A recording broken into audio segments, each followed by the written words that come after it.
Welcome back, folks. Now we're going to look at some replacement trekking pole tips. Now, it is really important that if you're going to use trekking poles when you're out hiking, that you don't leave this carbide tip exposed where it is going to absolutely tear up the ground and the trail, because what happens, the more the trail gets torn up, the more likely it is that that soil is going to erode more quickly, especially if rain comes and it's all pock filled with holes from trekking pole tips. That's going to turn to a muddy slush and the whole trail is going to degrade much more quickly. Now, I will often use these larger feet that spread the contact with the trail over a larger area, but sometimes you want to use the smaller trekking pole tips. So from Senlixen, we've got some of the round type.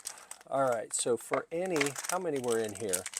4? Okay, so you've got two trekking poles worth of tips in here, and you may be able to see down inside there's a little metal washer. That's going to help keep this carbide metal tip from pushing through the end and into the ground as your trekking pole tip wears. So we've got a nice contact surface area here that's pretty large, and then this is, there are no threads in here.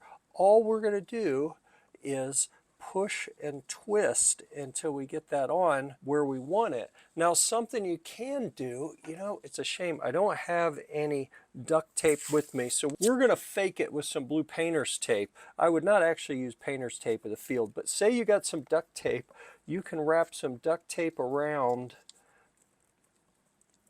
and help keep that trekking pole tip from falling off. Because these you can push and twist and get them on really snug. Sometimes they fall off anyway, so you can tape them on. That's a good way to keep them from falling off by accident, which means you may not need quite so many of the replacement tips. But presumably, if you're getting replacement tips, you've either had some fall off or wear out. So this will help make sure that you wear them out instead of have them fall off.